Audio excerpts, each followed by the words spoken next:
Mari Bapak Ibu sekalian, sebelum kita mendengarkan firman Tuhan, kita tundukkan kepala kita berdoa. Ya Tuhan Allah Bapa kami yang telah dalam kerajaan sorga, kami bersyukur dan terima kasih Tuhan untuk anugerah keselamatan yang boleh Tuhan nyatakan bagi setiap kami. Kami juga boleh bersyukur Tuhan jikalau pada saat ini, ketika Tuhan masih memberikan kami kesempatan untuk boleh dapat mendengarkan Engkau menyatakan firman-Mu bagi setiap kami. Saat ini Tuhan, kami mengarahkan akan pandangan kami, pikiran kami, pendengaran kami kepada Engkau ya Tuhan. Kami rindu Tuhan Engkau boleh menyingkapkan akan segala hal melalui kebenaran firman-Mu bagi setiap kami. Sehingga kami boleh dapat menjalani kehidupan kami di dunia ini Tuhan. Dengan sungguh-sungguh sesuai dengan apa yang menjadi kehendak-Mu bagi setiap kami. Tolonglah hamba-Mu Tuhan yang akan menyampaikan kebenaran firman-Mu. Dan juga Tuhan Engkau yang boleh mengurapi sehingga apa yang dinyatakan pada saat ini Tuhan. Boleh semuanya itu berasal daripada Tuhan. Dinyatakan bagi setiap kami. Berfirman bagi setiap kami ya Tuhan, karena kami sudah siap untuk mendengarkannya. Dalam nama Tuhan Yesus kami berdoa. Amin. Shalom Bapak Ibu jemaat yang dikasihi oleh Tuhan.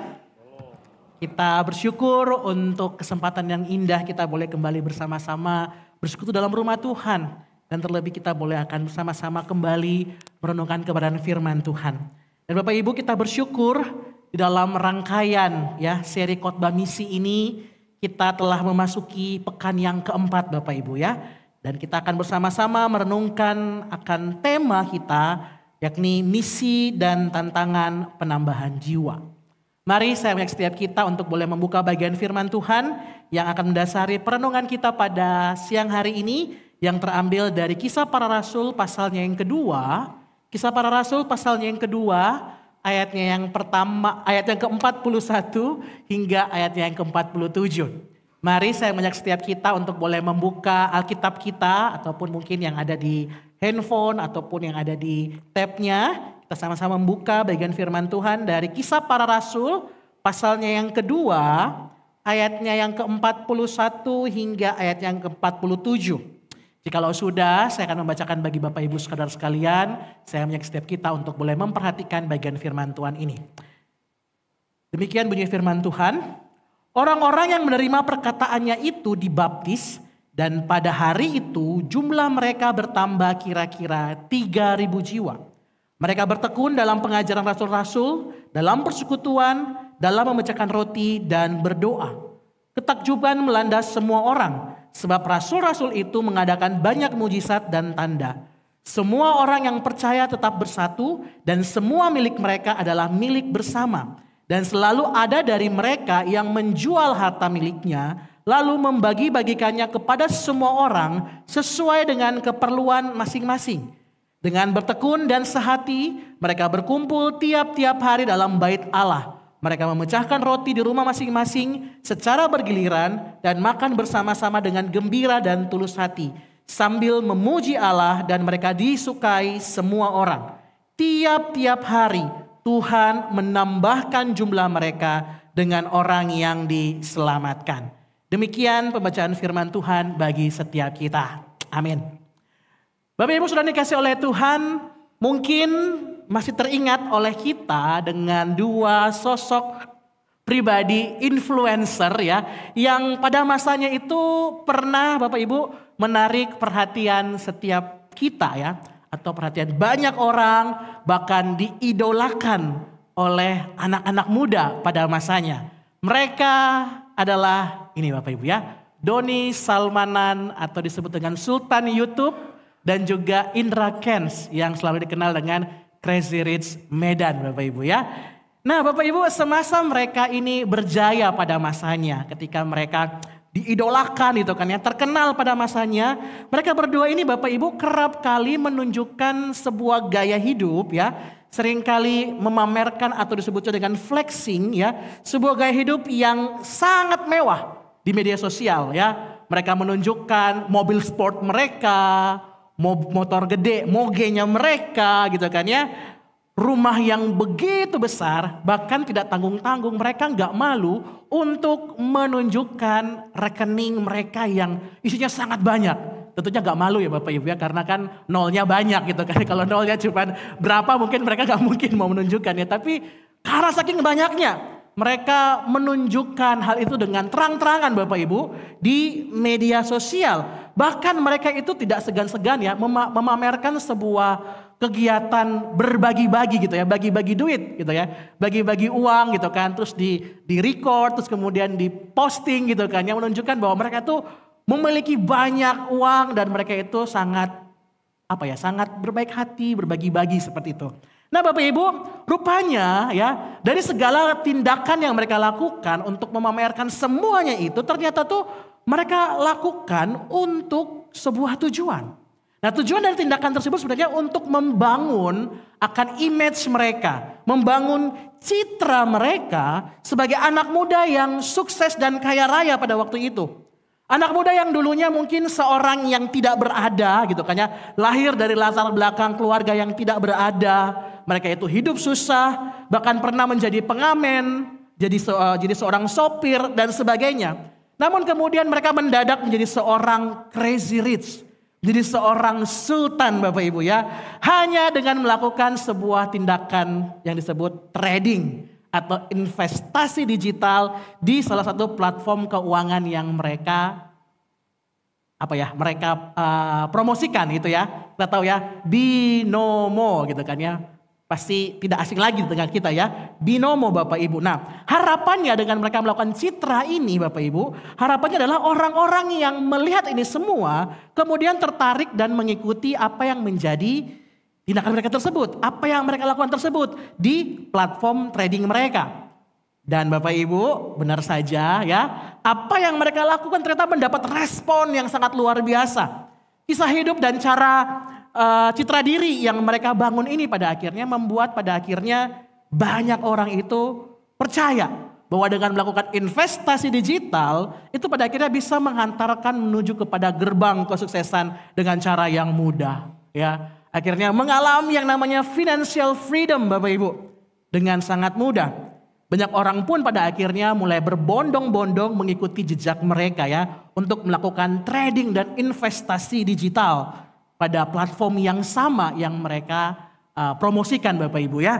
Mulai banyak yang pada akhirnya mulai ya tertarik. Dia kirim kode referral gitu kan biar orang bisa mendaftar account menggunakan referensi dari mereka gitu ya. Yang tentunya pasti akan mendapatkan imbalan di balik itu semua. Namun sayangnya Bapak Ibu seperti kita ketahui bersama bahwa kedua orang ini mungkin sekarang ini tidak terlihat lagi warawiri ya Bapak Ibu ya. Karena sedang menjalani hukuman di dalam penjara Bapak Ibu ya.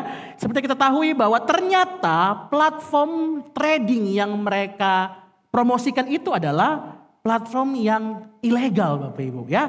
Platform ini sangat dilarang di Indonesia karena cara kerjanya Bapak Ibu tidak lebih tepatnya itu nilai itu sebagai sebuah tindakan perjudian Bapak Ibu, bukan sebuah investasi.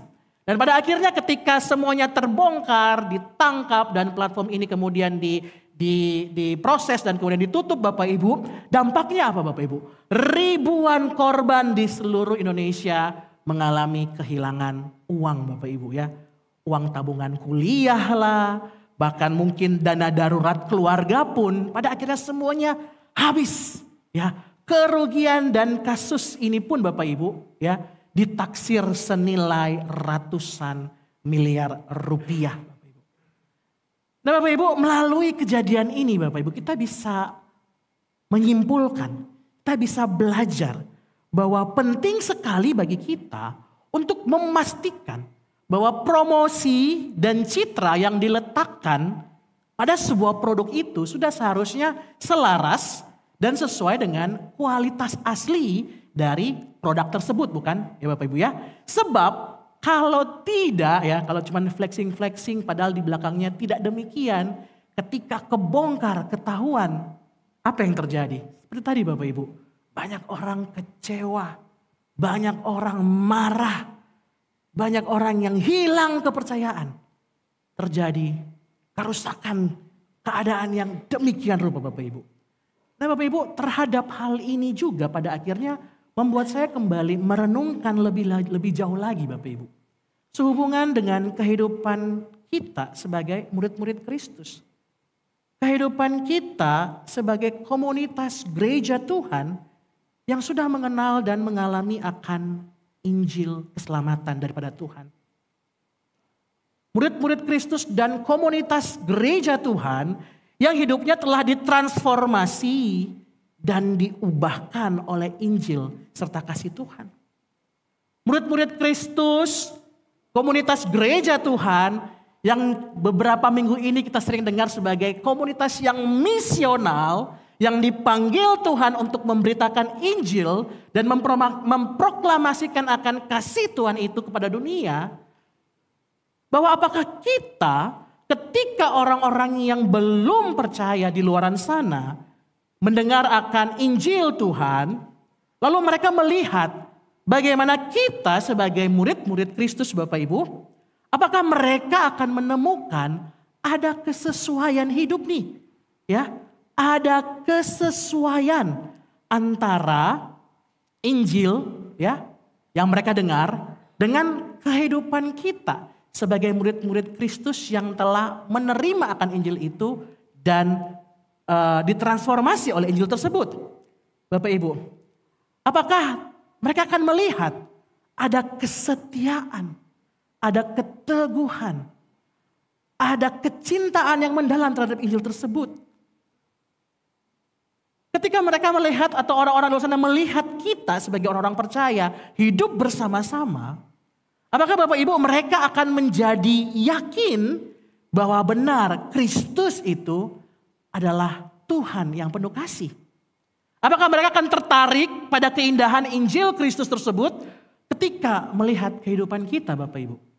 Ataukah jangan-jangan mereka justru menemukan Bapak Ibu ada gap yang sangat besar antara berita Injil dan kasih Tuhan yang luar biasa itu Bapak Ibu di tengah kehidupan kita sebagai murid-murid Kristus yang katanya telah mengalami kasih dan Injil tersebut. Yang katanya kita adalah representasi Kristus di tengah dunia ini. Yang minggu lalu dikatakan kita adalah terang dunia. Apakah mereka melihat akan hal itu? Atau justru ada gap, ada ketidaksesuaian dengan hal tersebut? Jangan-jangan yang mereka lihat justru ternyata Bapak Ibu murid-murid Kristus, ya Bapak Ibu, murid-murid Kristus yang rupanya dalam kehidupannya itu saling gigit menggigit Bapak Ibu. Dalam kehidupan bersamanya saling gigit menggigit, saling menghancurkan Bapak Ibu. Hidup di dalam kemunafikan, di dalam gereja mungkin terlihat holy, ya. Tapi di luaran, apa ya Bapak Ibu ya? Ya di luaran sana ternyata tidak gitu kan. Ada kemunafikan, ada rasa bersaing, iri dengki, ada rasa dendam Bapak Ibu. Hidup di tengah dunia yang penuh dengan berbagai masalah tapi tidak berpengharapan. Tidak sejalan dengan Injil yang dinyatakan bagi setiap kita. Pada akhirnya mereka pun enggan Bapak Ibu tertarik pada Kristus.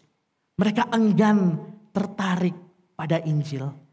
Dan pertambahan akan jiwa-jiwa mereka yang percaya pada Injil pun tentunya akan terhambat Bapak Ibu. Untuk itu Bapak Ibu penting sekali bagi setiap kita murid-murid Kristus untuk memastikan bahwa sudahkah hidup kita berpadanan serta meresonansikan Kristus dalam kehidupan kita. Penting bagi kita untuk memastikan bahwa kita bukan hanya memberitakan Injil, tidak hanya menghidupi Injil, tidak hanya menyatakan akan Injil, tapi kita sungguh-sungguh mempraktikkannya di tengah kehidupan kita dengan sungguh-sungguh.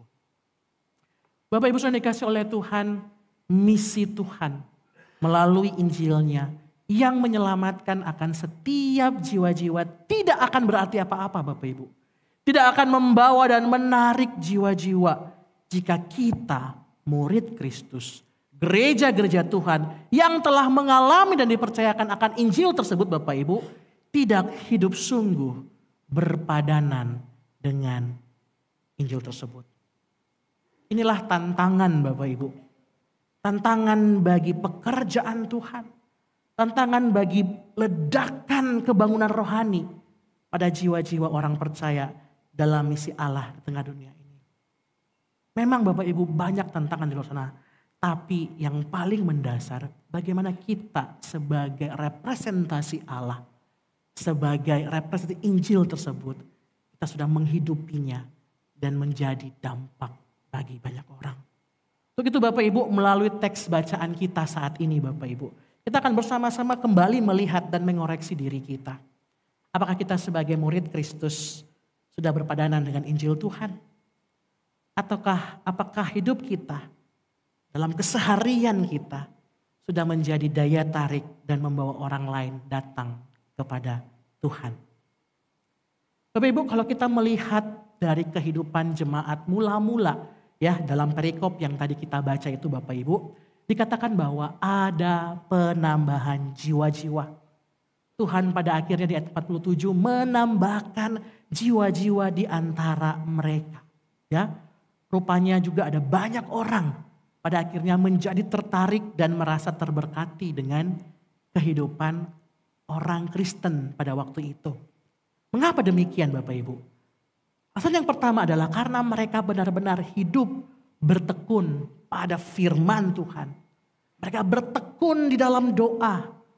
Dan mereka senantiasa bertekun pada karya keselamatan yang dianugerahkan kepada mereka di dalam Kristus. Hal itu bermula Bapak Ibu di dalam kisah atau di dalam bagian ini ya. Bermula ketika setelah peristiwa Pentakosta, terus kemudian Petrus melakukan KKR gitu kan. Dikatakan bahwa ada 3.000 orang menjadi percaya dan memberikan diri mereka dibaptis. Dan kita lihat Bapak Ibu tidak berhenti sampai di situ Bapak Ibu. Terus digambarkan ada progresivitas kehidupan mereka. Setelah mereka memberikan diri, mereka menerima akan Injil keselamatan. Mereka memberi diri dibaptis, gak berhenti. Jadi gak sampai katekisasi, dibaptis selesai Bapak Ibu, enggak ya. Tapi setelah itu apa? Mereka dikatakan hidup berpadanan dengan Injil yang mereka terima Bapak Ibu. Alkitab tercatat bahwa mereka benar-benar menjadi pengikut Kristus yang setia dan mengejar akan pertumbuhan iman yang sangat radikal Bapak Ibu. Dikatakan mereka bertekun. Mereka sungguh-sungguh bertekun dalam pengajaran Rasul, dalam persekutuan, memecah-mecahkan roti dan juga berdoa. Bapak Ibu, kata bertekun perlu kita perhatikan bersama-sama Bapak Ibu. Sebab kata ini tidak hanya berbicara bahwa mereka ini sering melakukan sebuah kegiatan yang terus-menerus Bapak Ibu ya. Bukan sebuah rutinitas yang mereka lakukan berulang-ulang kali secara konsisten ya Bapak Ibu. Tetapi ada sebuah penekanan bahwa mereka itu ada kesungguhan. Berulang-ulang kali bisa saja dilakukan tapi tentu tidak ada kesungguhan Bapak Ibu ya. Ada fokus. Bahkan dikatakan mereka itu apa? Sungguh-sungguh mendedikasikan diri mereka sepenuhnya, tidak kurang satu apapun. Ketika mereka mau menjadi murid Kristus, mereka sungguh-sungguh mendedikasikan dari ujung kepala sampai ujung kaki semuanya kepada Tuhan, Bapak Ibu ya. Mereka sungguh-sungguh benar-benar bertekun tanpa kurang sedikit pun. Pada apa? Ya, ini semakin diperjelas lagi nih. Bertekun pada apa nih Bapak Ibu? Yang pertama pada firman Tuhan. Pada kehendak Tuhan. Mereka begitu haus untuk mengetahui firman Tuhan Bapak Ibu. Sehingga mereka tidak mau hanya mendengar sambil lalu Bapak Ibu ya. Tidak hanya sekedar bahwa ini sudah ngomong, Petrus sudah ngomong, ya sudah gitu. Enggak Bapak Ibu. Mereka bertekun mendedikasikan diri mereka kepada setiap ucapan firman Tuhan yang keluar dari mulut murid-murid atau rasul-rasul pada waktu itu. Mereka begitu haus. Mereka terus membahas firman Tuhan Bapak Ibu dalam kehidupan sehari-hari mereka. Pengajaran firman Tuhan rupanya mendapatkan tempat yang paling sentral dalam hati mereka. Sehingga mereka sangat menghidupi ya apa yang dikatakan Tuhan dalam perjanjian lama gitu kan. Renungkanlah firman Tuhan siang dan malam gitu kan. Ketika engkau duduk, ketika engkau berjalan, ketika engkau berbaring, ketika engkau bangun, ya mereka senantiasa membahas apa yang terus memenuhi hati mereka, yakni firman Tuhan. Bahkan bukan hanya itu saja Bapak Ibu, mereka juga serius dalam membangun sebuah keintiman bersama dengan Tuhan. Melalui apa dikatakan mereka bertekun di dalam doa Bapak Ibu. Mereka senantiasa bertekun di dalam doa. Dan mereka juga senantiasa terus berelasi ya dengan Tuhan. Hal itu Bapak Ibu dapat melihat bahwa kehidupan mereka ya, tatkala ketika menghadapi persoalan, kalau kita melihat bahwa kehidupan murid-murid Tuhan, orang-orang percaya pada waktu itu bukan kehidupan yang gampang Bapak Ibu. Bukan kehidupan yang ketika mereka jadi orang Kristen gitu ya, mereka itu bisa leluasa beribadah, mereka bisa menikmati persekutuan. Enggak Bapak Ibu. Ada tantangan dari pemerintah pada waktu itu. Terjadi pergejolakan yang sangat luar biasa. Sehingga Bapak Ibu ketika kita melihat murid-murid Kristus, orang-orang percaya pada waktu itu ketika menghadapi tantangan persoalan tertentu Bapak Ibu, mereka selalu mencari kehendak dan pertolongan Tuhan. Kalau kita melihat di dalam Kisah Para Rasul pasalnya yang keempat, ayat 23 hingga 24, mereka senantiasa berdoa. Dan mereka tidak pernah tawar hati sedikit pun. Mereka terus membangun kehidupan mereka di dalam doa. Bahkan mereka pun juga bertekun Bapak Ibu dalam perjamuan kudus. Pada waktu itu dalam setiap pertemuan-pertemuan ibadah mereka itu selalu melakukan makan dan minum. Dan biasanya di situ juga diselingi dengan apa? Perjamuan kudus Bapak Ibu. Bayangkan setiap kali pertemuan ada perjamuan kudus. Maksudnya apa Bapak Ibu? Bukan serta-merta agar serta ya udah karena itu bagian dari liturgi, enggak Bapak Ibu. Tapi mereka melakukan itu semua dengan sebuah penekanan bahwa mau menunjukkan bahwa mereka itu amat sangat menghargai dan mementingkan karya salib Kristus dalam kehidupan mereka.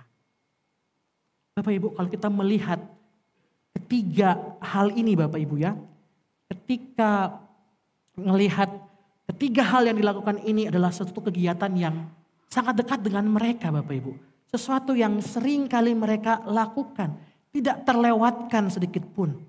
Belajar firman Tuhan, hidup dalam kehidupan berdoa dan perjamuan adalah sebuah hal yang rohani dan kudus, tetapi begitu dekat dengan hari-hari mereka Bapak Ibu.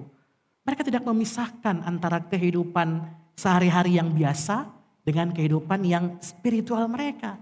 Jadi benar-benar kehidupan ini sesuatu yang benar-benar kayak apa ya, ngeblend, mencair, yang sudah menjadi satu di dalam kehidupan mereka setiap hari. Mereka berkumpul sebagai umat Tuhan dan hidup sehari-hari juga sebagai umat Tuhan. Tidak ada pemisahan antara kehidupan sehari-hari yang duniawi dan kehidupan persekutuan yang sakral. Jadi nggak ada yang berbeda ya, di gereja bisa holy, di luar enggak. Mereka semuanya itu dianggap sebuah hal yang sangat luar biasa penting dalam kehidupan mereka. Di mana mereka pun berada Bapak Ibu. Dan tindakan apapun yang mereka lakukan, semuanya itu senantiasa dengan sebuah kesadaran bahwa hidup ini karena Kristus dan bagi Kristus. Inilah yang mereka lakukan Bapak Ibu sebagai murid-murid Kristus, sebagai jemaat mula-mula saat itu ketika mereka mendengarkan Injil Tuhan, ketika mereka menerima akan Injil Tuhan, menjadi murid yang sejati adalah fokus utama mereka. Hal yang kedua Bapak Ibu, mereka di sini dikatakan Bapak Ibu hidup bersatu dalam persekutuan dengan bersehati, saling tolong menolong yang dilandaskan pada kasih. Bapak Ibu, ketekunan mereka ya tidak hanya berhenti sampai kepada sebuah kegiatan atau hal-hal yang rohani semata Bapak Ibu.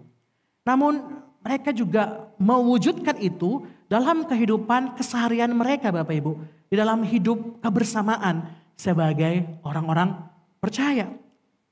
Ada kasih, ada perhatian, ada kesatuan hati yang sangat kental dan terasa dalam kehidupan mereka sebagai orang-orang percaya.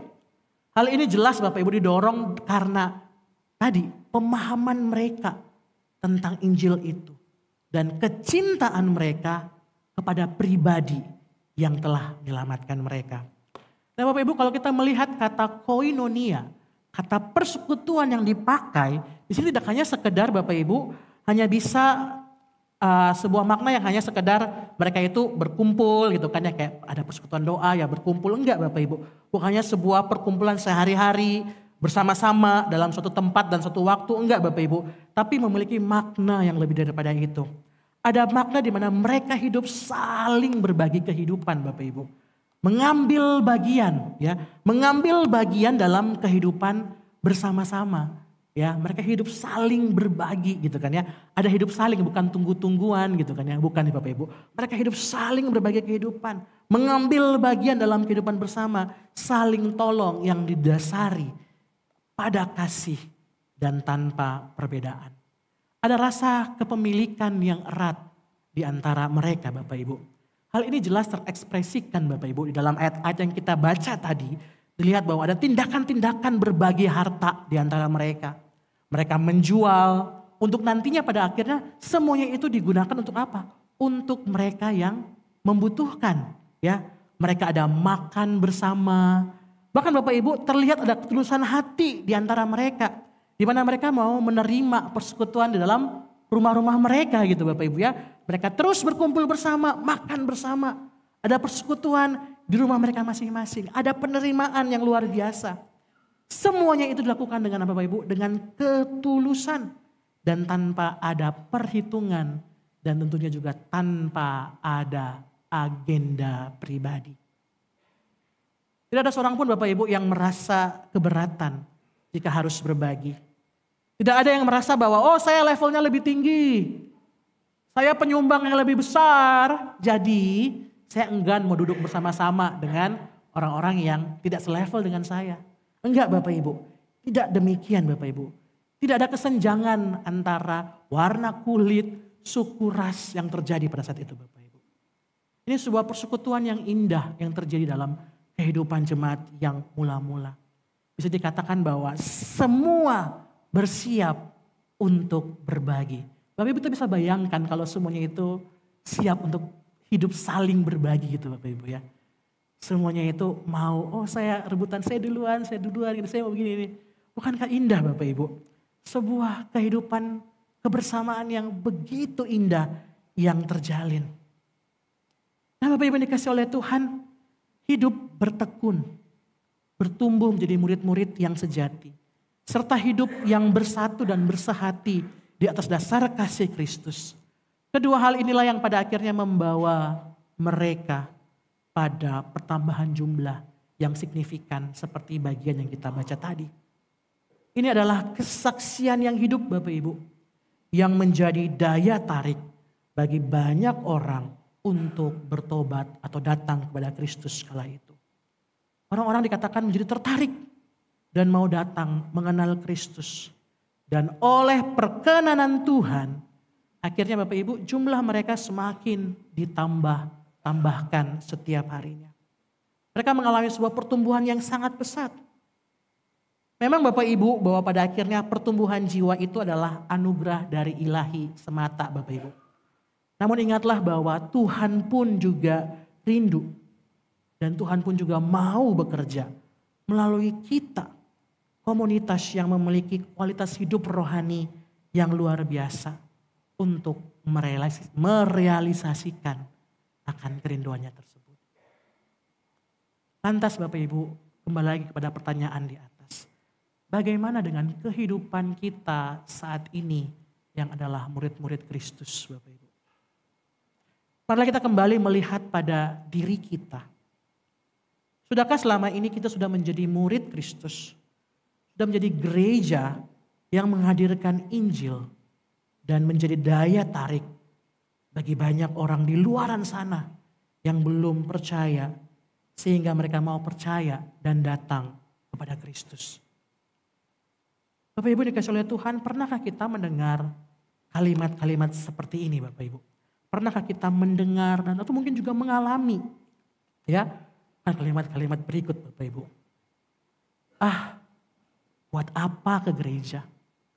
Mereka yang katanya sering di dalam gereja, mungkin dari bayi ya, dari balita sampai lanjut usia. Toh ternyata omongannya itu tidak bisa dipegang. Atau mungkin kita pernah mengalami dan mendengar, istri atau suami saya sudah bersumpah bahwa ia tidak mau masuk ke dalam gereja karena ia pernah mengalami ditipu oleh salah seorang aktivis atau majelis gereja. Atau mungkin bahkan kita pernah mendengar ada yang berkata, hamba Tuhan kok kayak gini, apanya yang mau diteladani? Dan lain sebagainya. Pernahkah kita mendengarkan hal itu? Jikalau pernah Bapak Ibu kita mendengar ada perkataan-perkataan demikian di sekeliling kita, di luaran sana, dan kita mendengarkannya. Sebagai murid-murid Kristus, sebagai gereja Tuhan Bapak Ibu, sudah seharusnya kita bertobat. Sudah seharusnya kita kembali kepada Tuhan. Kita bersama-sama kembali merenungkan kehidupan kita. Apakah kita sudah menghidupi kehidupan kita sebagai murid Kristus yang katanya misional itu? Yang katanya adalah garam dan terang dunia itu.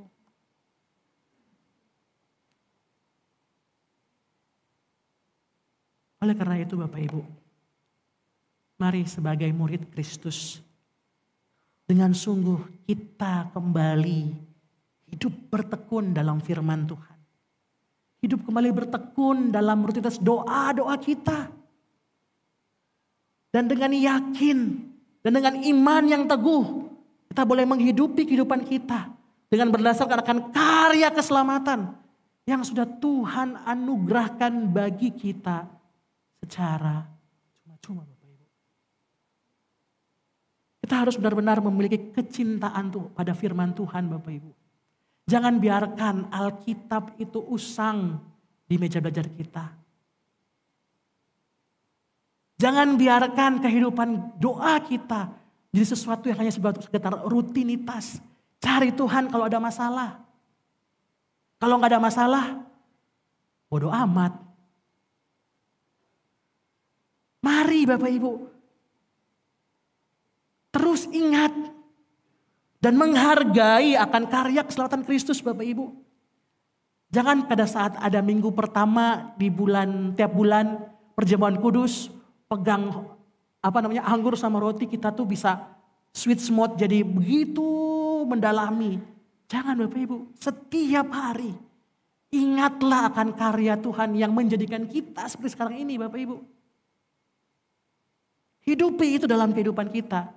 Jangan seasonal Bapak Ibu. Jangan karena ada perjamuan baru kita ingat karya Kristus. Setiap kehidupan kita. Sehingga pada akhirnya kita akan terus bertumbuh menuju kedewasaan rohani kita Bapak Ibu. Dan pada akhirnya boleh berdampak pada Injil Tuhan yang semakin terpancar. Ketika orang lain melihat keteguhan kita pada iman kita. Ketika orang melihat bagaimana kita sungguh-sungguh dalam berdoa meskipun dalam keadaan yang tidak baik-baik saja. Bukankah demikian orang-orang yang melihat, kok bisa ya kalian bisa seperti itu? Bukankah itu sebuah daya tarik Bapak Ibu?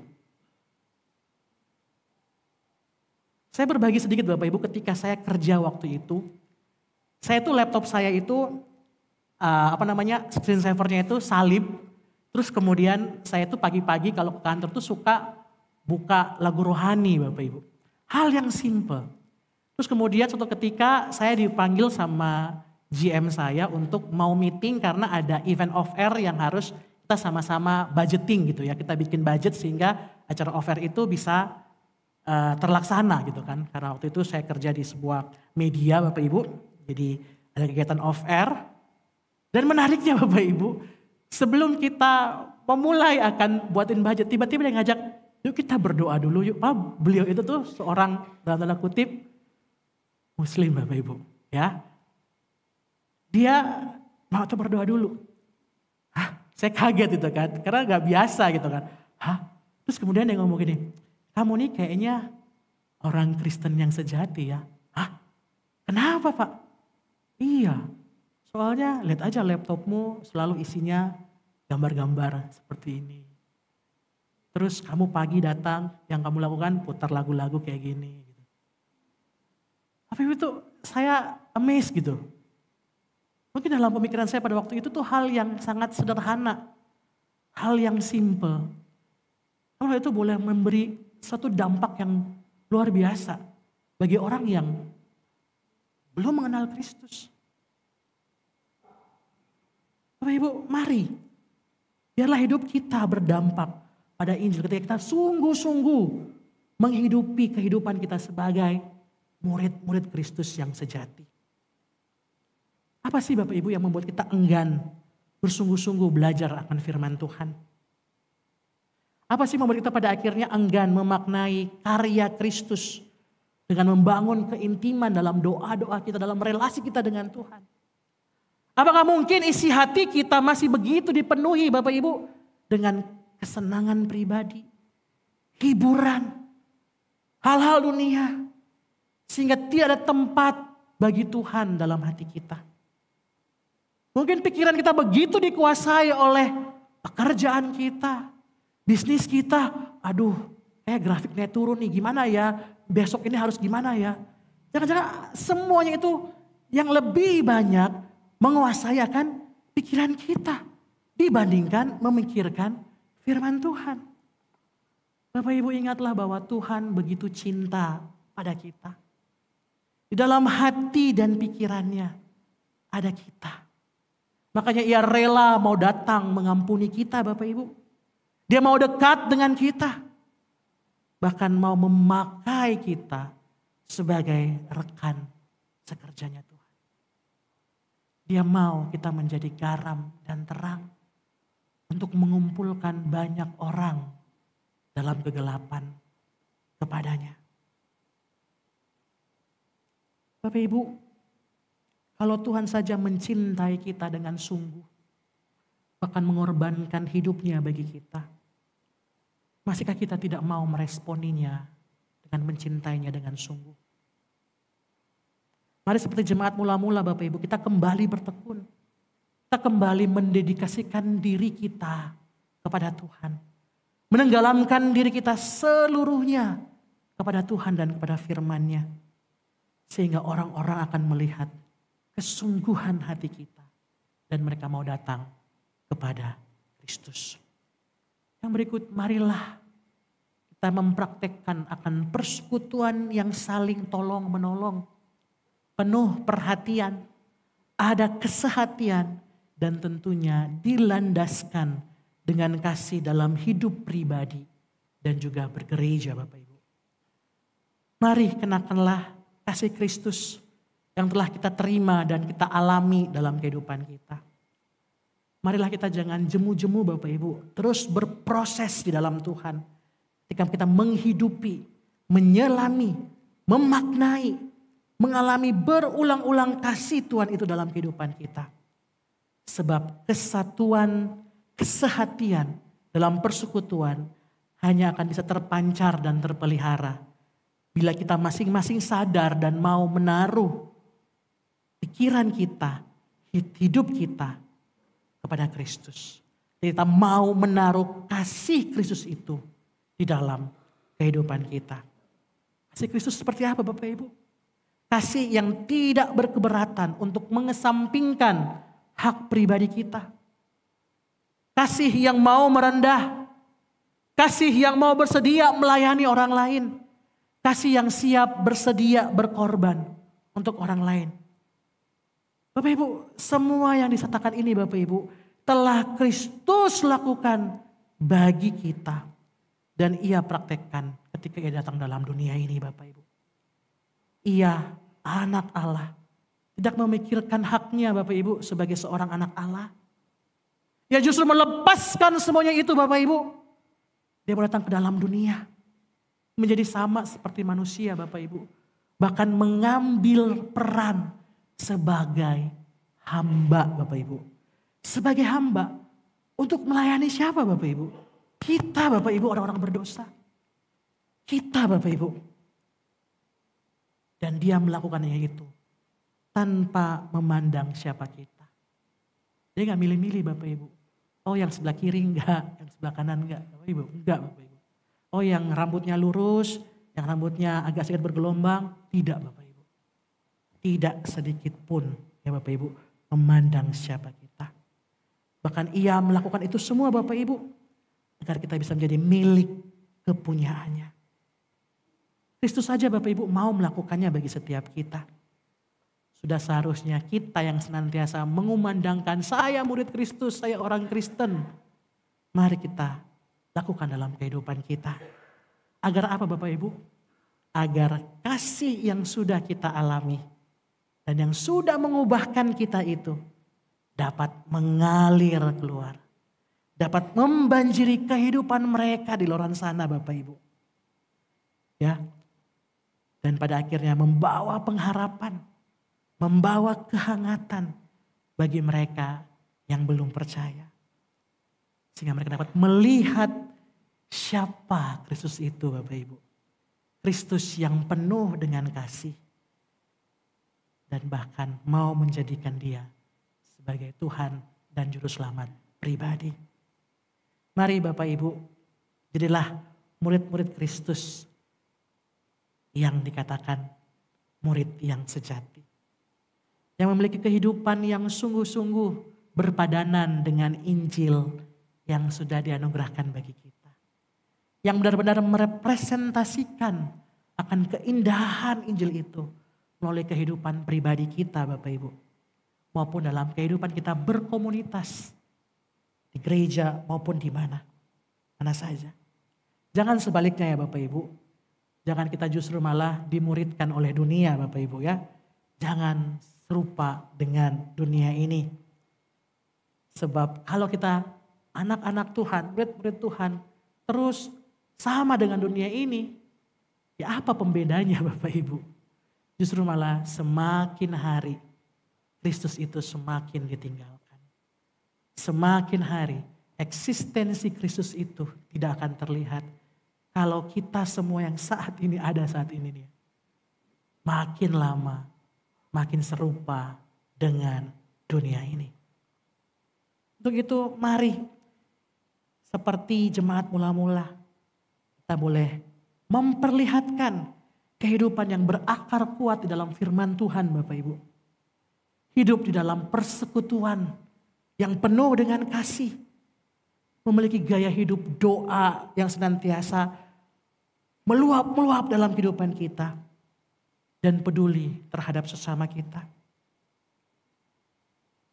Sehingga ketika kita hadir tengah dunia.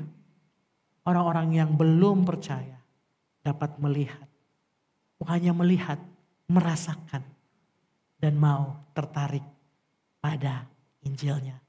Dan biarlah oleh perkenanan Tuhan, ketika kita konsisten melakukannya, biarlah Tuhan memakai itu semua untuk menghadirkan semakin banyak jiwa datang kepadanya. Marilah biarlah kita melihat kursi-kursi yang kosong ada saat ini.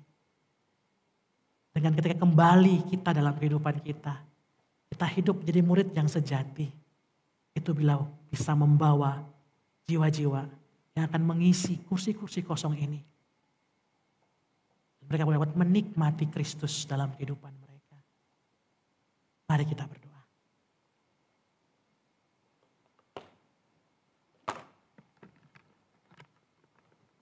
Marilah kita pakai waktu ini untuk kembali merefleksikan akan kehidupan kita. Sudah sejauh mana kita menghidupi akan status kita sebagai murid Kristus. Adakah kita sungguh-sungguh menghidupi akan status kita itu dengan sungguh-sungguh mencintai firman-Nya. Berfokus pada pengajaran akan pertumbuhan iman kita kepadanya. Ataukah sebaliknya? Adakah dalam persekutuan kita bersama, masih adakah gap-gap di antara kita? Masih adakah perasaan kebencian?